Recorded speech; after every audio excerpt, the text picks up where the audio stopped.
Good morning and welcome to the Sunday Coffee Edition. Joining today, the future governor of Virginia and evidently the future mayor of Ann Arbor is my good friend TK Eppley. Today we're going to be talking a little bit about adversity and why we should be embracing adversity. I'm your host, Dr. Dan Ford, and this is EchelonOrchid.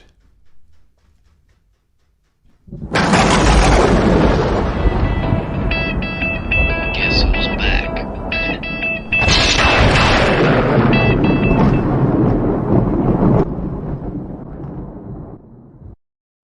Good morning, TK. What's going on?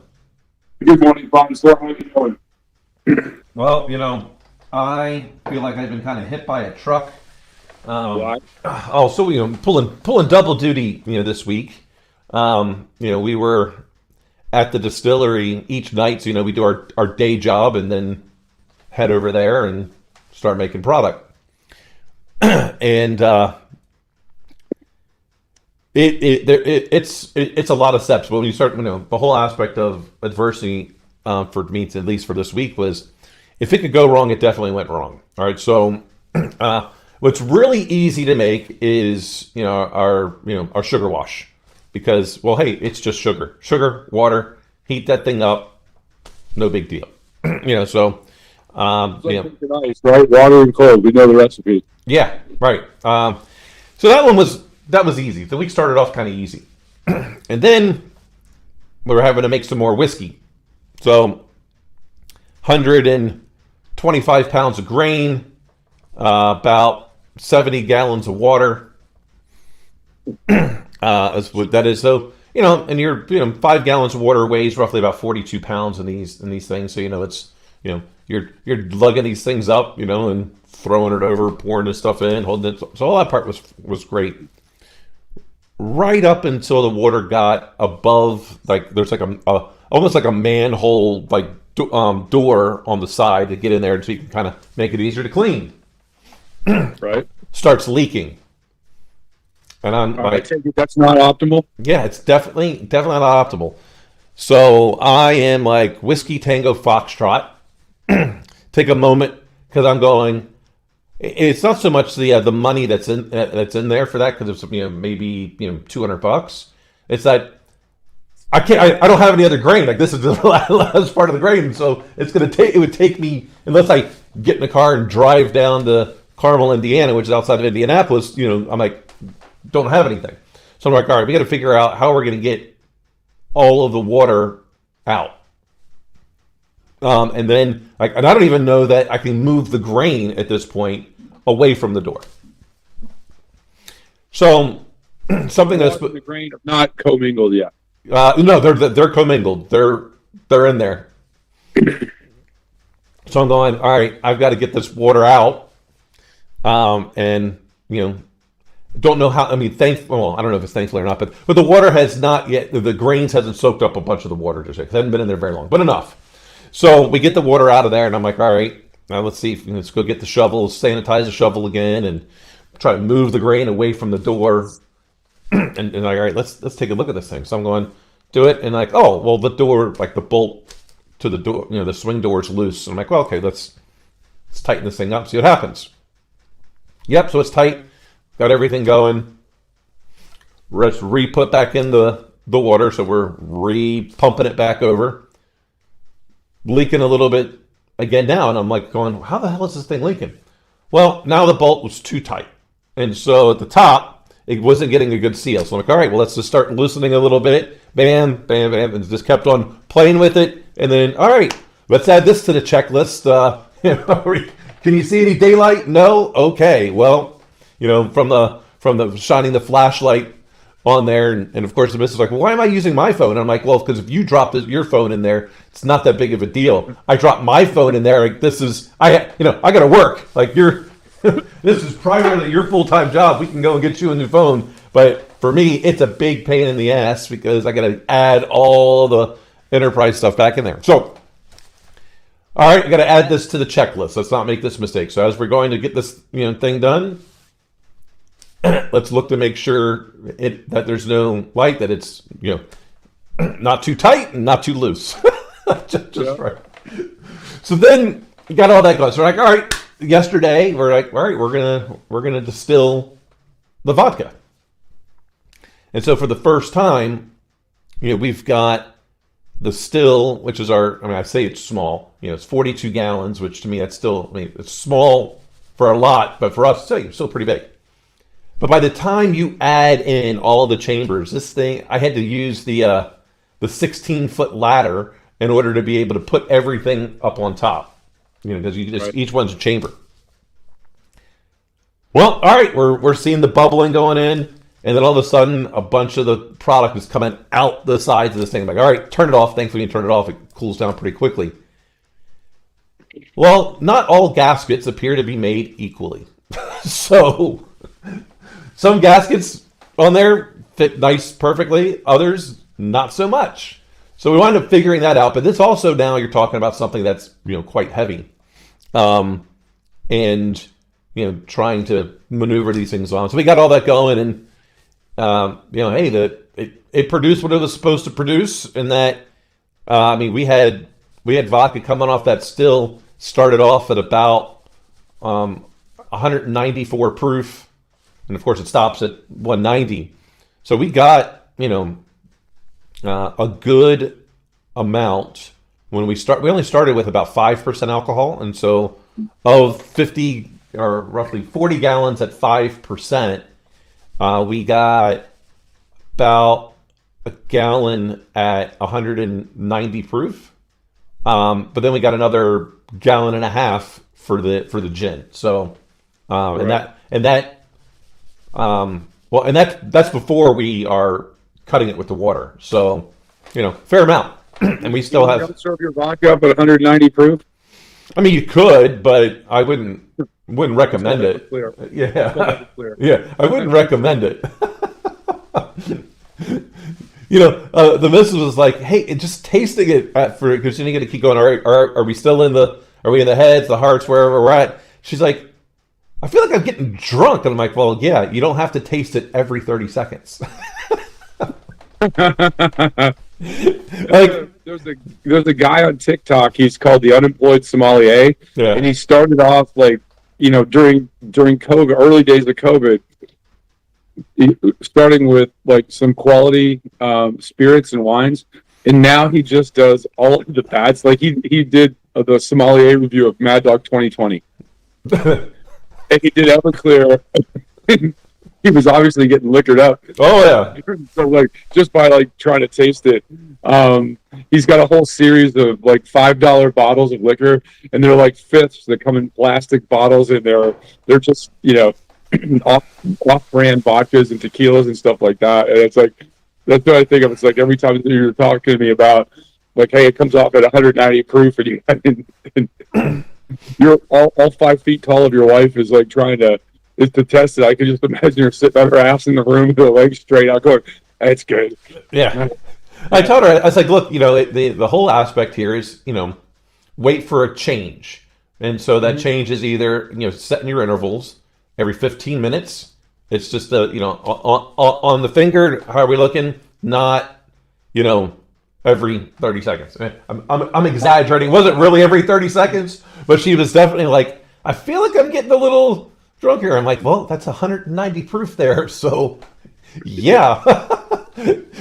Wait for your 15 minutes. So weigh 300 pounds if you getting drunk right now. Yeah, and so we just then all right, we're done getting things kind of cleaned up, and she's like, should we take this thing apart? And I'm like, I said we'll take some of it apart, but not tonight. We're good, because we still have to now we've got enough right now for our February 1st event, which is slowly coming here. And what event is that? That is where we're putting stuff on with where we do our jiu-jitsu with Croyler. So we've got 7 women signed up so far. So they still have some time. We're hope. I mean, we would like to have 30, but just because the more people there, it's our only opportunity right now to know the small piece of what we're producing. Are we really onto something or not?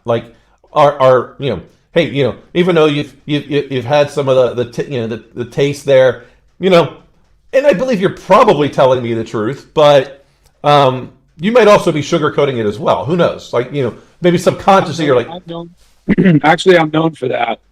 yeah. No, I'm not. But we're kind of like, hey, maybe our friends just think, oh, this is really cool, you're doing this, and don't want to say anything. So, all right, let's go get some people who don't know us from anything, and then and they're in the industry, and they can give us some other feedback. Now, Right. we feel like we're doing pretty good, but let's find out. Maybe some people are going to be like, hey, that cardamom rose vodka, no. So far we haven't, but because I think from the bartender's perspective, I think in their mind, we'll say mixologists, they have to go, well, what can I mix this with? No one's really ordering, the sip on vodka, right? You're using Right. these things for drink. Like, what are they going to do with it? Now I know what I might do with it, but what are they going to do with it? Right.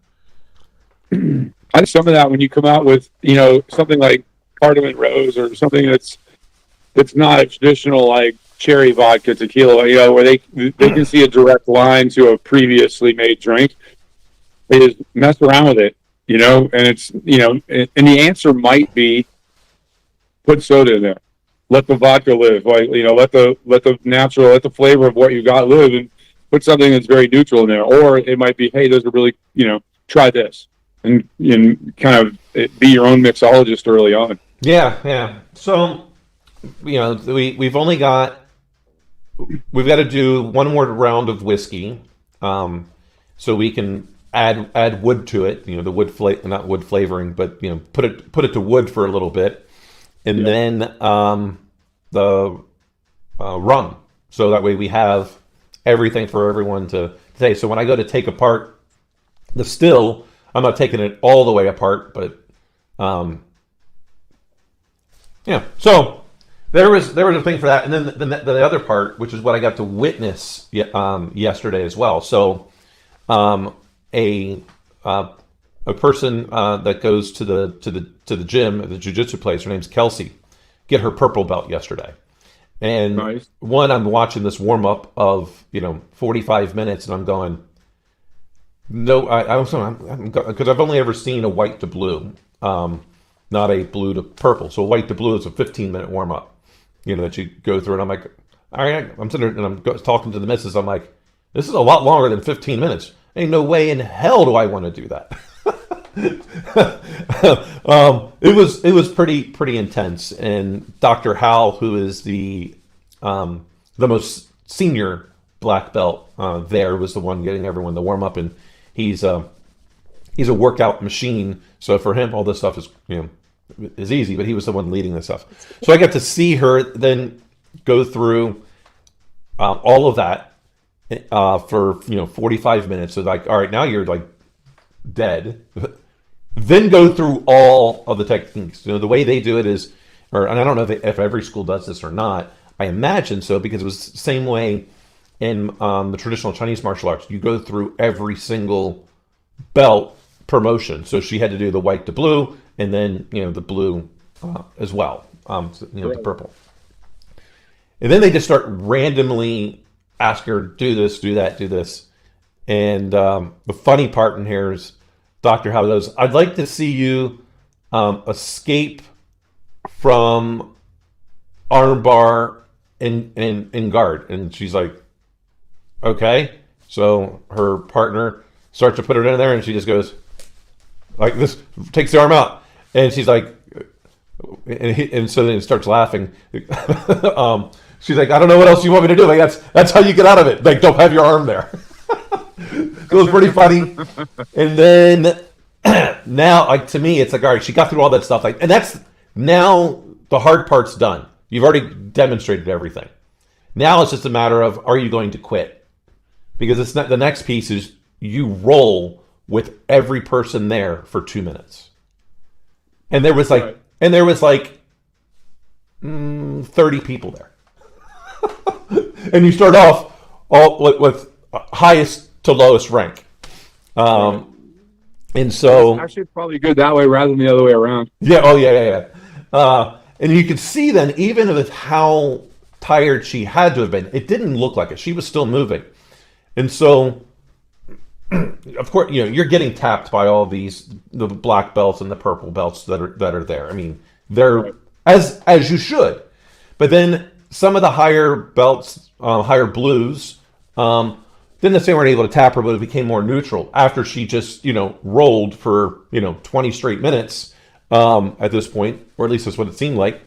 And then as the lower belts, then she's tapping them. Now, one of the really cool moments, one of the is, hey, whoever shows up and participates in the warm up gets to roll. Well, I don't know how old she is, maybe 10 or something like that. And the kids, they have different belts for the kids. Yeah. So she's a yellow belt and goes to roll with her, and you see that little scramble that she's doing, and at the end she's like, I was trying to get her into north south. So it was really awesome just to see. I assume she's 10, but she's like, hey, I did the warm up. That's the rule. Anyone that shows up and does the warm up gets to roll. So I got to see someone. There's no, in my mind, I know she was exhausted. She said she was exhausted. She didn't look like, nothing on her face said it. It was, all right, I get to the next. Here we go, here we go, here we go. So I was very inspired to see someone just get the snot beat out of them for basically 90 minutes and be done. So I'm like, hey, anything that we're doing today is not that. Don't let them see you sweat, right? That's where she was at, right? Yeah. It's one of the reasons I love that, the things like that, whether it's martial arts or anything else that has a history and there's a process to do that. And like you said, it's, when you talk, like you said, we're going to talk about adversity today. 90% of adversity is just tolerating it. You're just going, hey, it's going to suck, but it's better than, there's, this sucks right now, and then quitting is forever. And most people that are high functioning adults are like, I'll put up with this, and I'll put up with this maybe 2 or 3 years, right? While you're trying to figure out something else, right? Yeah. And you just have to get to a point where you're not going to say no. Right. And it's after all of that, I forgot. Then she actually rolled with Croyler at the very last move. And so the miss is like, well, why is that? I said, the master always sends all the students first. Yeah. I said, I mean, that's the way you did it in at least traditional Chinese martial arts. The master observes every single person and then goes, when you're, now done. And then everyone that's an equal color belt, purple and higher, throws her or could just hug her. So you can see some people are like, all right, I'm not going to throw you because you just did it. But, all of the black belts threw her. they did a throw. Yeah, but you know what's coming. I think, of all the martial arts, I think like jiu-jitsu, to get a black belt is probably one of the tougher black belts to get. It's a long time, right? I mean, it's unless you're doing it every single day, multiple times a day, then you can maybe get it in 3 years. But that means you have no job. You have no job. Like that's your job. Right. But I mean, the guys I know that are black belts, that they number one, they're just badass fighters. I mean, there's no other way to describe it. And the amount of effort as opposed to traditional karate or Rip Kendo is a little bit different in how it's I always look at it's like kind of like the original mixed martial art, right? Because it's derived from so many different disciplines. But jiu-jitsu just is a thing. I mean, it's a full day's work, right? You know what I mean? It is. And so I remember rolling on somebody or having somebody roll on you is work. Yeah, when I was talking to Kelsey a couple of days before, I'm like, okay, are you ready? And she's like, no, I'm not. I'm nervous. I'm this, I'm this. I said, well, what's the worst? I said, what's the worst that could happen? She goes, I fail. And I said, and you just retest. Yeah. It's not like they're kicking you out. You just retest. I said, but what you're going to know, no matter what, is come Saturday, you're done with this particular round. Whether it means you're resetting the test again, or now you have to learn a whole new curriculum, because now you learned the whole purple belt curriculum. So So she did it. The immortal words of that, new age sage pit bull. Yeah. I either win or I learn. Yep. Right? There's no failure. There's no failure. Right. And so after all that's done, I go up, I go up to her, hey, congratulations, you did well. And I said, so what's next for you? She goes, what do you mean? I said, take today, celebrate, you earned it. When you wake up tomorrow morning, what's the new goal? Forget it. Like, it doesn't matter. You're only as good as what you do next. So yeah. The next time I see you, I'm going to ask you again. So what's next? All you did today was earn new laundry. Yeah. So it was good. I really appreciated seeing that. I think most high functioning people appreciate watching other people achieve. Right? Because in life, if you've done anything where you've had to, no matter what it is, where the bulk of people forget that, I'm not going to do it, and you watch people achieve, it's you take enjoyment away from it, you take motivation away from it, and everything like that, right? And if you're a high functioning human being, you also want to go celebrate with them. You want to help. You want to, hey, this is, it's awesome what you did. Yeah. Right. And I think that's really important. I think she might be, and I don't know if I heard this correctly or not, but this is the highest ranking woman Croyler has ever had. So, really? Right now, and one of the things that was so also inspiring, and why I think a lot of jiu-jitsu places are different than some of the other martial arts. Everyone there was, as Kelsey was starting to get tired, a couple of the girls that were were blue belts would be running next to her. They stayed next to her to keep encouraging her, and some of the guys as well, especially as she was going through some of the stuff, periodically. Someone was like, let's go, Kelsey, come on, you got it, like 30 more seconds with this one, because you get a quick breather. But everyone there, that was there to make her successful. And every time it seemed like they thought that she may have been getting tired, or, they were there to try to boost her back up. Like, they were like, here's my energy for you. You've got this. That was even more inspiring and makes me feel even better about, hey, I've picked a place that I don't foresee ever leaving, unless, Croyler decides to pack up shop and go somewhere else. Right, which is probably not going to happen, right? I mean, that's just, there's again, I'm a big believer that void of any other baggage, high functioning people always help other people that want to be high functioning, right? Like, me helping you costs me nothing. Me cheering you on costs you nothing. Right, me keeping you in the middle of the road so you want to be a participant, you want to be successful, costs me nothing. All right, and it's and I think it's good for your soul as well. Right, I mean, like I said, it's like watching other people be successful at anything is a motivator, right? I think especially if you've been a high functioning person and you're down for a while, like however life is, like people, life has kicked me and done whatever. Well, yeah, it does. That's what life does. But watching other high functioning people is good for you. It's motivational, and it helps to keep at bay all the people that are negative, right? Because you're like, hey, I'm just I'm an observer to success, right? And I think most folks that are successful, nobody does it alone, right? I mean, I hear people say, well, I did this, I did that. Well, I guarantee you that if we replayed the tape of your life, you weren't by yourself the whole time. No, definitely not. And I think this is a big why I want more people to embrace adversity is I think you're going to find out while you're going through those moments of adversity who are your true family and friends are. That's to me is one of the biggest lessons. I got to witness it happening to someone else, but it really, started to reflect. All right, hey, at all those moments when I was struggling, the people who were like, hey, I'm there for you, and then there were people that all of a sudden they were in the room, some problems are happening, and now they're no longer in the room. And you're looking around, going, where'd they go? So then you know. You're going to know really quickly. So that's why I think, if you... I totally agree with that. That is one I could not agree more than that.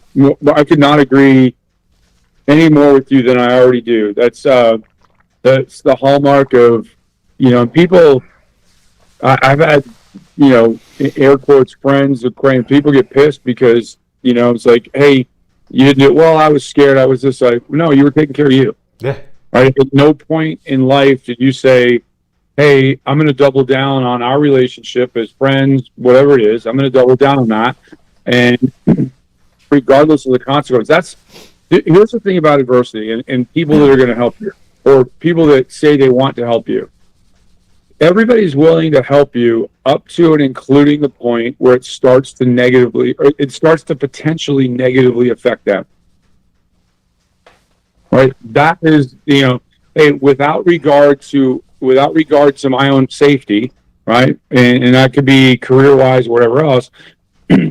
How am I going to help somebody that's important to me when they're down?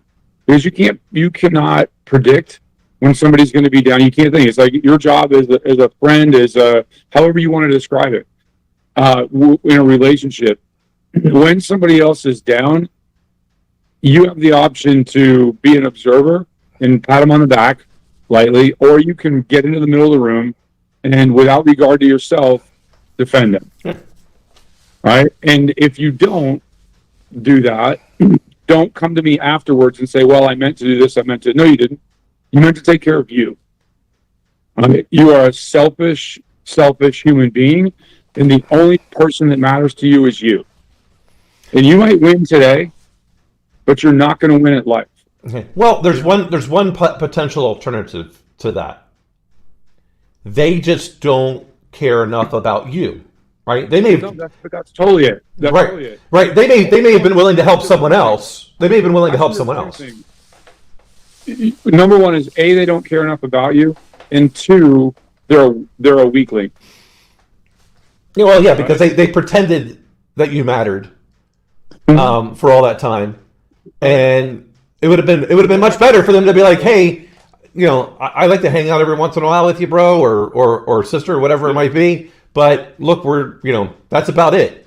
Don't pretend that we were more when we weren't, because then you're just setting up false expectations. Now, I would take blame to myself, and I honestly, when those people leave, I just go, okay. And the missus will be like, well, what about this? I'm like, hey, that person just did me a favor. Right. Because now I don't have to think about them again. Right.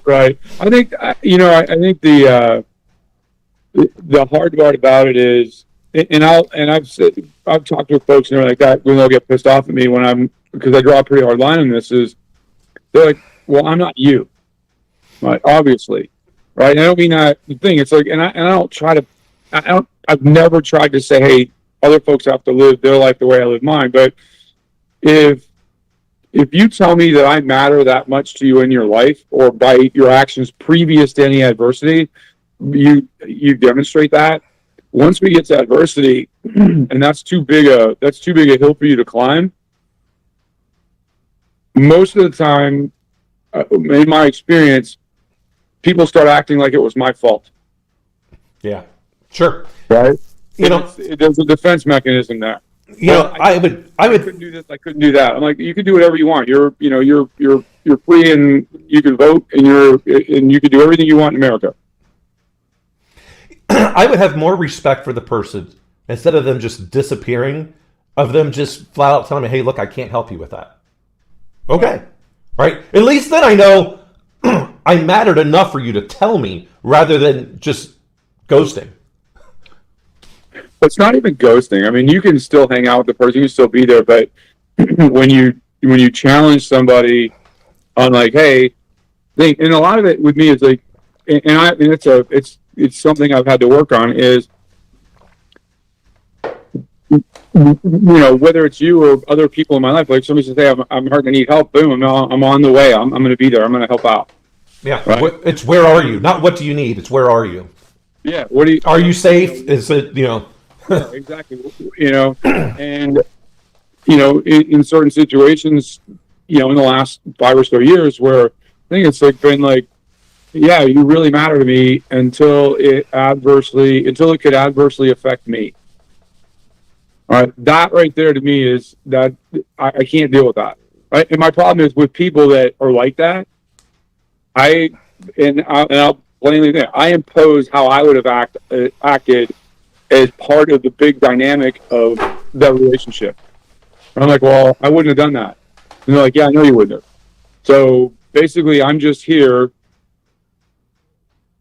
for when you fall down to pick you up. But on the other thing is like, you're just going to step over me on the way to your next bucket of cash or whatever it is that's important to you. Yeah. Hey, and a bucket of cash, as long as they're like $100 bills, it's pretty important. But I think more people are, they'll trip over those dollar bills to pick up a penny. Recently, most ATMs give out 20s, right? Yeah. And recently, unless you're in Vegas. Well, no. I can't remember where I was at. I think this is more than a minute ago, but it's in the last year or so. It's kind of since the lockdowns. I think I was in DC, and I think Chase now, their ATMs you can have the option to get hundreds. I don't know who's taking a $100 bill. I mean, because it seems like almost every place you go, like, we do not accept anything larger than a 20. Well, I kind of go, I don't ever carry cash. Yeah, I know. I always think about this, this cashless society around Christmas time when you're walking past the Salvation Army, right? Yeah. And this past year, I was like going to the grocery store, and the guy standing out there ringing the bell and everything like that. And it's like, I think of a lot of the charities, like Goodwill is not a charity, folks. I don't know how they're organized or whatever you think. They're not a charity, right? That guy gets his whole inventory for free. He makes $4.something million a year. He pays his people minimum wage, and he's off on his yacht. Right? It's not a charity, not even close. Right? The head of Salvation Army gets a free place to live and makes about $20,000 a year. That's an thing. But think about how a cashless society affects it. It's changed it now to where they have a QR code on the side of the thing so that you can do digital payment, whether you want to use your card or you want to use whatever, right? But think about, like, certainly when I was a kid, like, everybody walked around with a few bucks in their pocket, and you walk past the bucket and you dump it in there, right? And even now, like, think about Amazon Smile, right? Where you pick some 501c3 that you want to donate to, and a portion of everything you spend ends up going there, right? And I think there are ways now that where groups that are dealing with people that are people or animals or whatever that are facing adversity, right? Because that's what charity is all about, right? It's like, how am I helping people that are dealing with adversity, that they can more effectively and more quickly get the cash to them. I think over the past, like, I donate my Amazon Smile stuff to Spike's Canine Fund. It's a buddy of mine, the former SEAL, was a dog handler overseas. He got shot. His dog got shot and killed, Spike. And then he's kind of dedicated himself to getting ballistic vests for working dogs and helping keep them alive. And I think every now and then it pops up, but it's thousands of dollars that like-minded folks have as a side function of shopping, have ended up donating to that cause. And that doesn't count any other money I stroke a check for or whatever, right? But I think that's, like, when you start talking about, I think, true charitable organizations, they're trying to help folks that are dealing with adversity, right? And the adversity you and I are talking about today, that's high-functioning adversity, right? That's people saying, hey, I didn't get this $200,000 or $300,000 a year job, right? That's what we're talking about. Yeah. What the Salvation Army's talking about is I don't have a place to live. I don't have enough food, and probably the clothes I'm wearing are not appropriate for the setting of weather that I'm in. And you want to be homeless in Miami, right? You want to be homeless, don't do it in Ann Arbor, Michigan. It's effing cold out there, and it's a hard life. Yeah. This is, and I was thinking about this the other day, and it's probably a jerk kind of thing to say, because I know a lot of people that are homeless. It's has to do much more with mental issues that are going on. Truly. But I think others, because this is it's really kind of sad that I think, at least I'm kind of conditioned this way. That I go, I don't think that person. I think that person just doesn't want to work, because there's a lot of people that are just scammers, so to speak, that are out there, and that's my initial thought for a lot of them. But I go, now today, they could walk into any particular store, front, restaurant, whatever, and probably be hired right on the spot and start working immediately, right there, Right. because everyone's looking for help. So I mean, it's kind of a way I feel like a jerk thinking, oh, that person probably doesn't have a mental issue. They're just trying to scam us. And if they really wanted to work, they could now, because now there's everyone's hiring. Right. There's I was online yesterday, and I was reading. I was going through all the news articles, and there was one of the fast food restaurants. I can't remember which one, but they just put a sign out: "We're closed. Everybody quit." Right? I mean, I think they just don't have enough people to make burgers and stuff like that. You remember back in the '90s, there was the big investigative report in DC around Landmark Mall, between Landmark Mall and where the old Navy commissary used to be. Down the street, there was a huge intersection, and there was this family that had one of those beat up 1970s Chevy station wagon, and they'd be up there washing windshields and panhandling for money, right? Well, somebody followed them home. Some reporter followed them home one night and followed them home to their $500,000 house. They drove that car in, parked it in the garage, got all cleaned up, and then they left in their Mercedes or some other high dollar car. Right. Yeah. When it came out, they were $1 at a time. They were tax free, making about $400,000 to $500,000 a year, just by working that one corner. Right? And here's the thing: they cost people were up in arms. I'm like, why? You can argue about how they, kind of what you're mad about is you probably gave them money and you felt they were destitute and needed it, and now you can't feel good about yourself. Right? Because a lot of when people donate to charity, it isn't about helping that person who may have some mental health issues or the myriad of other things that happens when you see somebody on the streets. It's I'm better than them, and I'm going to give them money, and I feel great about it. Right? It's about how you feel about yourself, right? And what are you doing to help other people, and why? And if you're not a good person, right? And can you help somebody every day of the week? I say yes, and it's in very minute, it's in very fractional ways. Can you get somebody on track at work, right? Here's the thing: how are you doing this morning is a great way to get somebody on track for the day. Yeah. Right? And actually mean it, right? A buddy of mine said, I had met some people, and he was afterwards, he goes, the comment that one of his friends made about me was when I was talking to him, he goes, I actually felt like he cared about me. One of the things I like to say to people, which is similar to what you're doing, is hey, it's very common. Hey, how are you doing today? I'm like, I'm amazing. How are you? And they're like, oh, I'm fine, or I'm good. And then I'll follow that up with, well, what's it going to take for it to be amazing? Right. No, I totally agree. It's how can I help you? How can I help you be better today than you were yesterday? Yep. Right? And many times when I find myself saying good, I go, well, wait a minute, why am I not amazing now? What do I need to do to get to what do I need to do? But I ask people that question because I want them to think.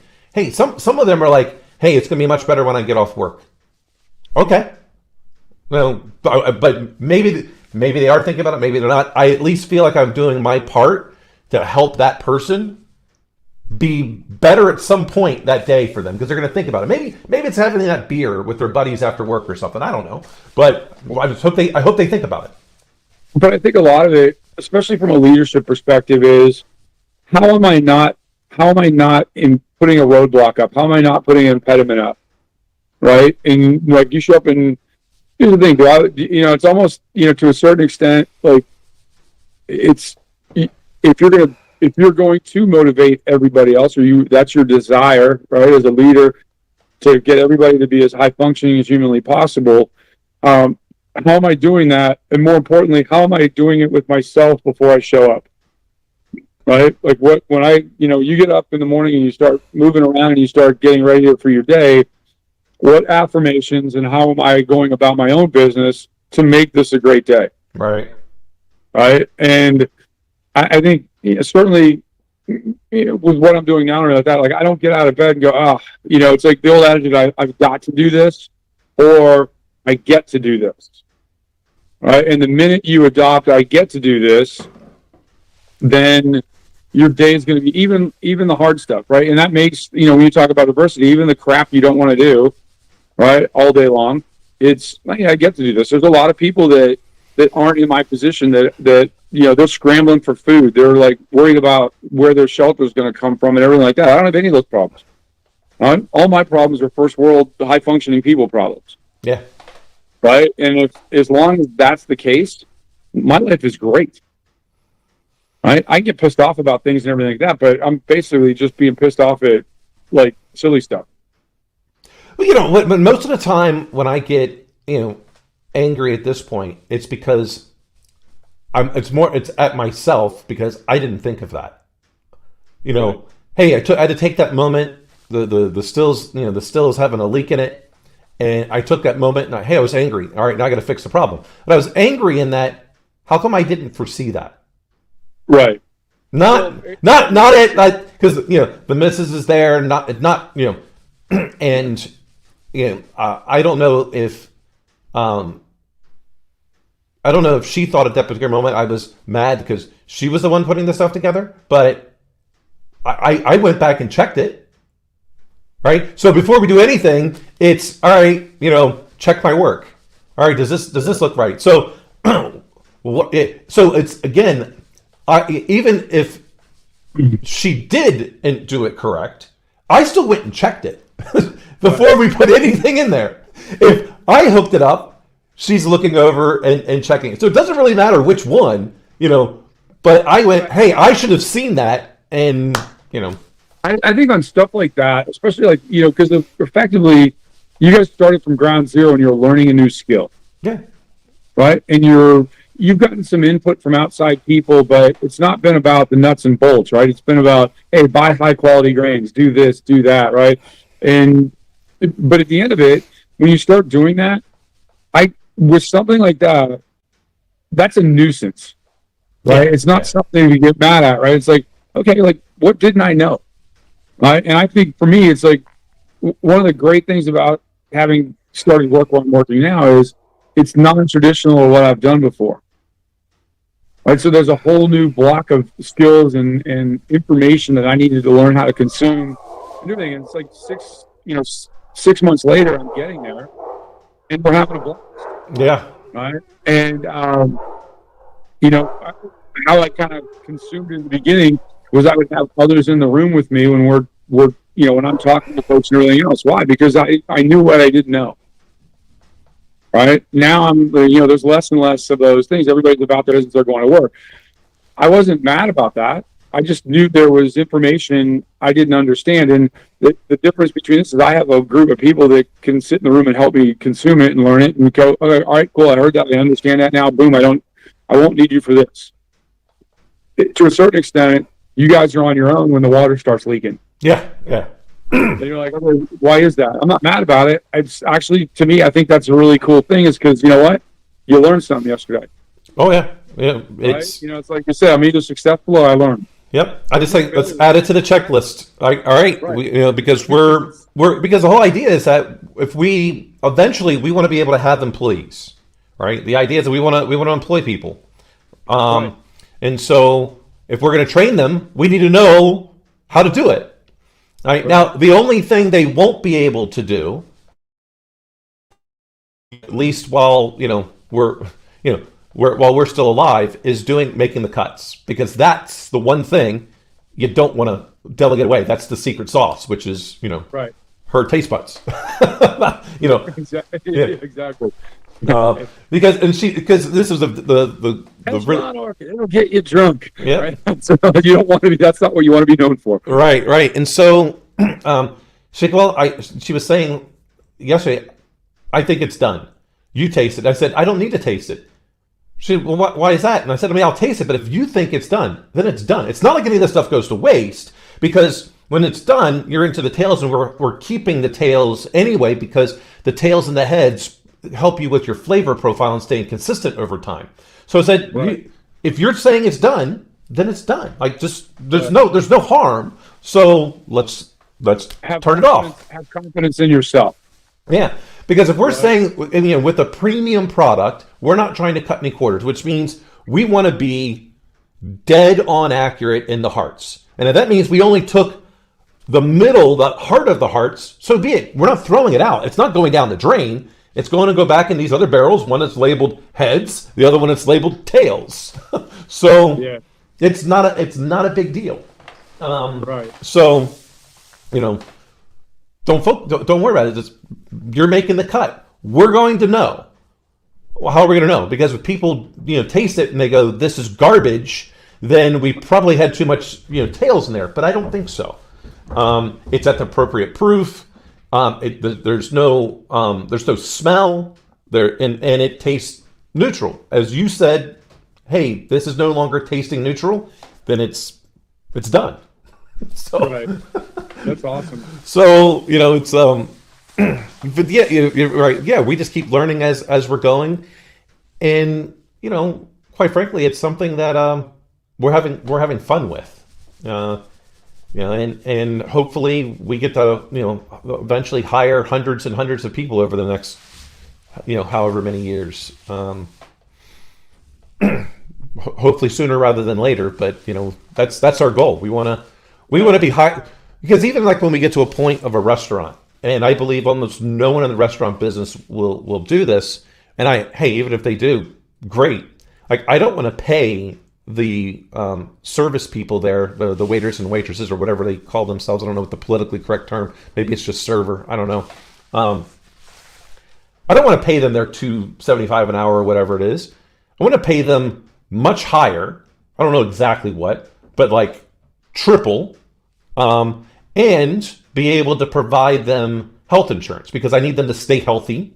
And especially because they're serving people food. I don't want them, hey, you're sick, stay home. I'll pay. I won't pay your tips, but hey, you'll have, just like I would run it in any business. Right. You've got sick time, you've got vacation time, because I want the fine dining. I want the best service staff, and that people, because I look at it, the missus and I both cook really well. When we go out to dinner, we could likely have made something very, very similar. We're going there to take a break from home. So right. I believe most people are doing the same thing. So I don't want them to have to think about anything, which means I want them, that service staff, to be top notch. And therefore, I'm going to pay them for it. I totally agree with that. Especially today, right? Everybody has an excuse not to want to do something, right? And when people show up and they want to participate and they want to help other people out, right? And really, and it's you find people in the service industry that they show up every day because that feeds them, right? I don't mean literally. I mean it's their soul and everything, like the interaction with other people and everything like that. And especially when you start talking servers, right? The cook makes a mistake, it reflects in their tip, right? In some cases, because people can't look at the whole chain of how that, like, this is just, she's the outward, or she or he is the outward facing person of that company. But they didn't go back there and make your food and mess up the order, right? And and most people take it on the chin and everything, because they know how to interact with other humans, right? And I think it's hugely important. Like you said, with you want somebody hacking up on walking to the table. Perfect. I'm not going to eat that now, right? And I will also say, which is probably won't be a popular aspect, because I've just seen a lot of people be rude to the service staff for something like that. No. I would literally, if I was there, even training the managers, hey, the customers only always right when it has something until they step out of line. Like the aspect of the food not being cooked the way they wanted it. Hey, that's a mistake. No reason to get upset at the person. It'll get remade. But basically, I believe in firing customers. Hey, if you're going to be rude and disrespectful over something along those lines, especially because again, I'm hoping that it's not. If it's my service staff that was doing it, then they would also like. To me, there's zero tolerance on both sides. There's no reason. If I see your customer doing, I'm like, hey, you know what? You don't even have to worry about paying that bill today. I just get out and just don't come back. You know. Yeah. No, I think in life, like I think you said you can fire people from your life. Yeah. Right. And most of it are people that think about this though, like, when somebody comes out and they're nasty to a store or whatever, like if I'm out and about, and you and I have eaten out quite a bit together, that like I can't imagine you ever being rude to the service staff, even if something's not correct, right? Because like we're adults and we understand that mistakes happen in life, right? I'm not getting a drink fast enough. I was out last night and there was a dude at the other end of the bar while I was watching a football game. Every time he wanted another drink, he would just hold his glass up and shake the ice. How would I hit you in the head with that glass? Right? There are 100 ways to ask for another drink, and you picked 101. Right? And you got to the bad end of that. Yeah. Right? And the service staff, they're fine with it, like whatever, and I think a lot of people in the service industry, they just like, well, that's just the way he is or she is, right? No. Mm-hmm. Right? Would you ever hire somebody that did that? No. I can't imagine. I don't care. You can be the smartest person on planet Earth. Right? It comes back to that. I got high functioning, high performer, bad character, low trust. Right? I'm getting rid of that person. Yep. I don't care if you're the so-called best, functional performer we have, which probably means you're very smart. But if you're a low trustworthy, low character person, you're going to use that intelligence for bad things, and you're going to corrupt the rest of the organization. All right. I mean, like Muhammad Ali used to say, everybody treats me great because I'm Muhammad Ali. I want to see how you treat the person that you don't know. Yeah, absolutely. Which is really, there's a part, because with all this stuff with COVID, so there's a restaurant that's right that we tend to go there for lunch or dinner anytime that we're at the distillery, just because, hey, it's right there. My only critique of the place is their menu is way too big. If you're trying to be everything to everyone, it's nothing to anyone. Right. Condense it down to, and figure out what you want, which is, hey, I just wouldn't do that. Black Pearl in Ann Arbor, right? Yeah. Mm-hmm. Their menu's very sparse. Like they have a very limited menu. What they make it's very good, right? They have a great menu. And I was talking to one of the bartenders, a friend of mine, and he was like, saying they're going to take a couple other items off the menu. And I was like, what are you going to replace it with? Because they're the opposite. Like they just keep, they keep paring it down. And from the back end of the house thing, it makes sense to have a very limited menu. It's like these diners that have these 5 and 10 page menus. How do you keep all that stuff in stock? Yeah, it's just to me, there's too much potential for waste. So when we're there, and hey, the girls and the couple of the guy bartenders there. What I enjoy about them, even when they're slammed, they acknowledge. They're like, "Hey, I'll get to you in a minute. Got to run these orders." I'm like, "Hey, take your time." Right? They've acknowledged, and I'm like, "Perfect." Like I'm not, if they were fully staffed, I might get a little bit upset if I'm like waiting too long. But then I'll just leave. I'm not in that big a hurry when you're running around like a chicken with your head cut. Yeah, I'm like, hey, I've got. Because they'll come up and now they kind of know to ask the question, hey, are you distilling right now or are you done? Like, because they know, hey, if we're distilling, like, look, we literally have an hour until that still is heated up and we got to pay attention. Right. But when we're not, they're like, they didn't know, okay, I don't need to, they can handle some of those other things. But we're like, hey, just, take your time. They're like, do you want your usuals? I'm like, yep, we'll start off with that. So take your time. Well, we're here. So no, I just like I periodically, and you're when you go out and eat, and I eat out a lot because it's just kind of what I do these days, that like you just get to see and hear people, and there's things that come out of people's mouths and the way their body language behavior. You're like, I would never ever. I wouldn't want you to come mow my lawn. Yeah. Right. Anything. Right. Because no matter what it is, it's going to be about you. Right. And the people that nothing is their fault, or everything along the way is they're putting it on somebody else, and whether it's in a casual relationship that you have at dinner with a server, or people in your life, right? I mean, there's certain people that, like, no matter what happens, hey, it's on you. Like, you did this to me, you did that, and that's why I behaved this way. Well, no, it works both ways, right? I mean, I'm not perfect, you're not perfect, but no, you are perfect.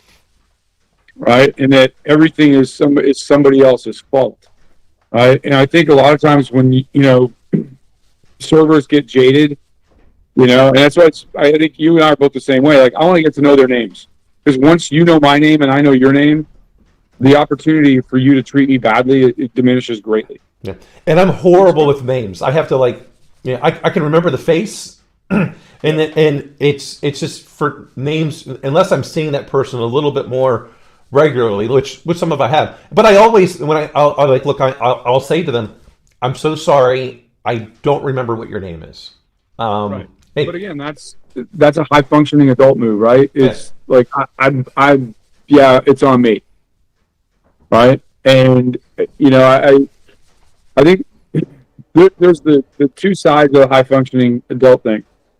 You take it from people, and then you have enough. Mm-hmm.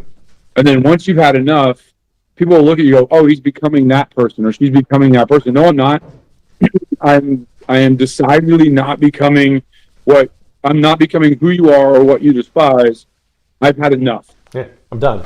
Right? And how that, I'm the nicest person in the world until it's time not to be. Right? And then I don't care anymore. Right? And I think most of the time when you're talking about, like, being out in whether it's in interpersonal relationships or casual ones where it's with servers or people that you get to know over time, kind of in a business transaction, everybody is nice. And how far is that going to go? Is it going to go one time, two times, 2 years, 3 years, 5 years, and then you snap, right? And it's not like an outward thing where I blood boil a gasket. It's like, hey, wait a second, I'm tired of, we joke around, growing up, we say, hey, they name streets after people like you. They're called one way. Yeah. Right? And I think that's really what comes down to is, like, hey, I'm getting everything I can get. And if what you're doing impedes what I think is right, it's on you. It's not on us. Right? Well, if it's not on us, we don't have a relationship. Right. Right? You have how you feel about me, and how you feel about me isn't where I need you to be for us to be high functioning. Right. Yeah. I think that's a big part of that. The aspect of high functioning is that you first look and realize that you can't control what other people are going to say or do, but you can control your reactions.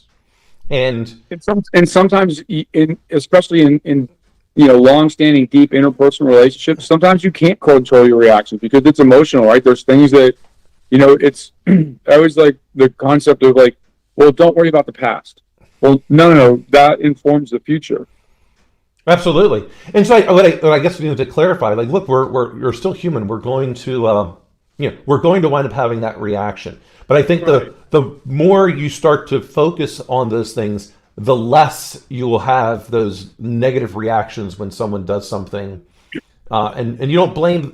Hey, like I said earlier, well, I probably have a very short, fuse when it comes to people. Like, there's not, I'd say, life to me is not baseball. It's not 3 strikes and you're out. You do it the second time. I now believe that's how you are, and I'm just not gonna. It's a pattern. Yeah, it's a pattern. I'm just like, look, I'm not going to waste my time or energy on those kind of people. And I treat it very much, I treat people in life very much like I do when it's like hiring for a startup.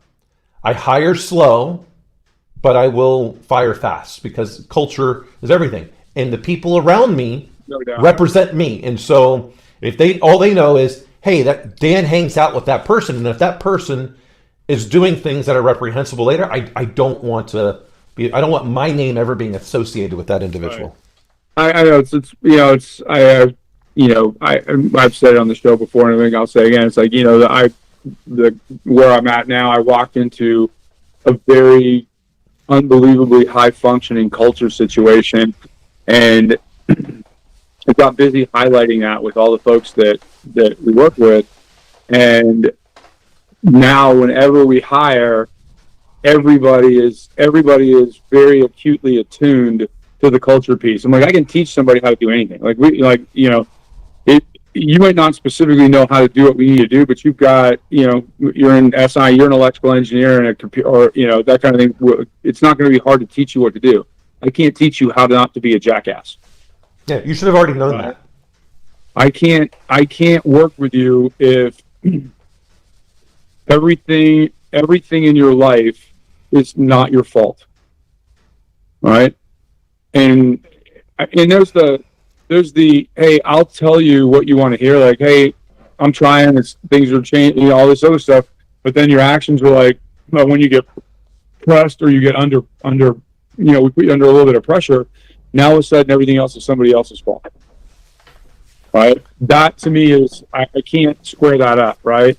And that's not necessarily like the person's a bad person or anything. It's like, how do you manage that little bit of pressure, that stress on you on a day-to-day basis, right?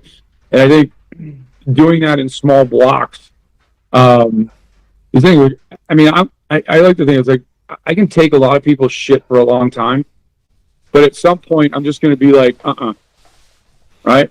And almost exclusively, once I've had enough, I become the bad guy. Like, wait a second, like, I'm, to whether it's right or wrong, I'm mirroring how you've treated me over the last X period of time, and you don't like it now, and now all of a sudden I'm the bad guy, right? And I think and that's a natural human reaction, because eventually people are gonna be like, wait a second, I'm like, stop kicking me while I'm down. Yeah. Right? I'm like, I'm not down, but like, hey, we are in this together, right? Because any interpersonal relationship is, you got to somewhat meet in whatever you consider the middle, or however expansive the middle is. And I think especially in relationships, right? I always say, my dad said this, he goes, a relationship is 50-50, just not every day of the week. Right? And especially when you have, romantic relationships, things like that, it's like, you've got to figure out on what day it's your turn to be 90 and what day it's your turn to be 10. Mm-hmm. Right? Here's where the problem is. When you're always 10. Right? And then when you say, I don't want 90, I want 50, and people blow a gasket. Yep. Right? That, I think, and again, it's why, and I'm morbidly fascinated in how somebody says, hey, it could be all about me all the time, and I'm really happy with us as long as it's 90-10, and it's just casual stuff or anything. But the minute you say, hey, I need more, and they're like, yeah, sorry, I can't do that, and they get nasty about it. Yeah, when you had said something, hey, you can take a lot, I can also take a lot. I just choose not to.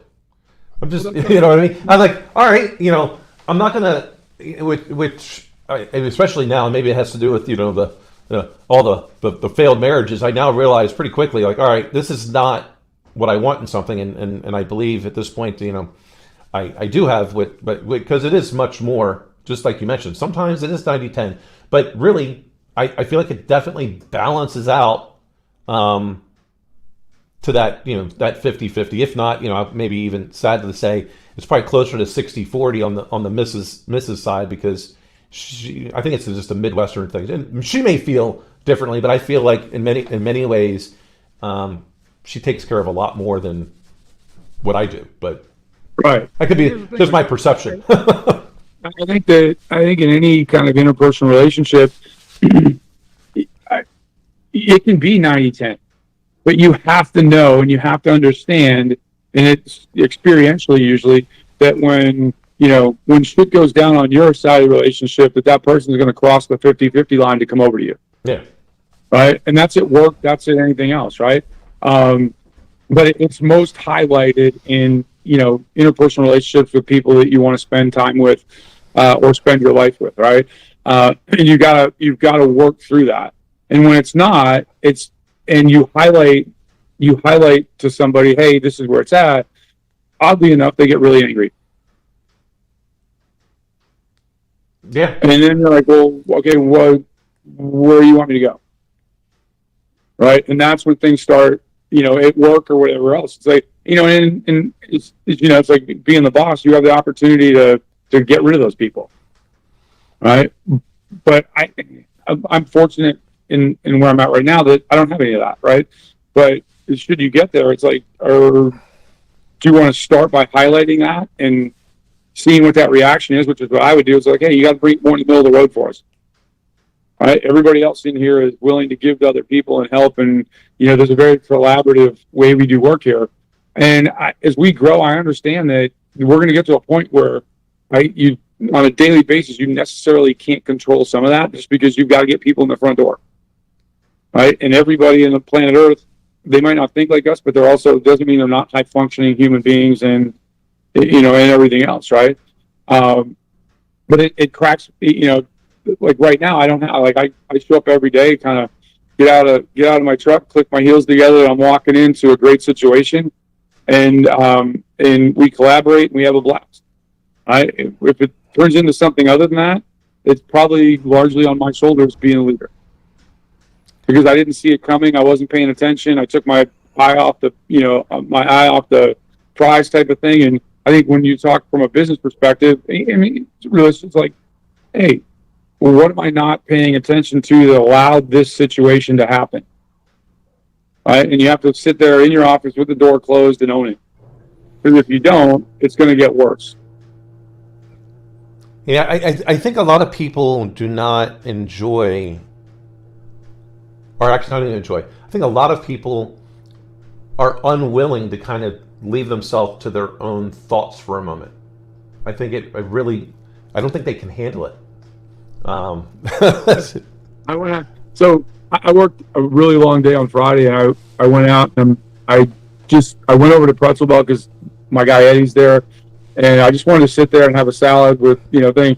And there's a young kid sitting there, nice young man, but he wants to be Mr. Talky Talk, and he's on any other given day I'd entertain him, but like he's not taking the subtle cues, like I'm ordering food and I'm eating, and he just keeps talking, or I'm like picking up my phone. He's like, oh man, I don't mean to interrupt you. But here's the thing, he wasn't malicious about it. He was just probably a dude that like lives by himself, and he got out and but it was one of those things where I literally had to check myself because I wanted to be like, dude, just shut the F up for 10 minutes because I'm tired. I've been doing this since early this morning. But that's on me. That's not on him. Right. He wasn't doing anything wrong, right? He was being chatty Cathy a little bit, but everything we were talking about was in the middle of the road. He wasn't talking politics on one spectrum or another. We were talking about tattoos and some other things, right? Just innocuous conversation. But it's like at some point you have to check yourself, right? And that checking yourself sometimes is really hard. Yeah. And all I want to do is go out and sit quietly, have a drink, eat some food, maybe say 4 or 5 words to Eddie, and just then leave and go home. All right. And I was, I say I was forced because you're not really forced to do anything, but I was put in a situation where maybe 4 or 5 years ago, I'd have been like, can you please just shut up? And then and then I'm the asshole, right? Rightfully so. Then I'm the asshole because it's like that kid wasn't doing anything wrong. Right. Right. He was just being social. And guess what? You're out at a restaurant or a bar. What do people largely do when they go out? They want to be social when they're out there. Yeah. I mean, people sit at the bar to interact, right? If you didn't want to interact with someone, you could have always said, well, hey, I want to go sit at a table by yourself. Then people kind of know, hey, you want to be left alone. Right. They get it. So anyway, well, my friend, it was good talking with you again, as always. Certainly appreciate it. Well, got to go make some product. Got to get that still fired up. So, Get the heat going. yep, exactly. All right. Well, have a great rest of your week. See you next Sunday. Everyone, take care. Have a great week. Talk soon.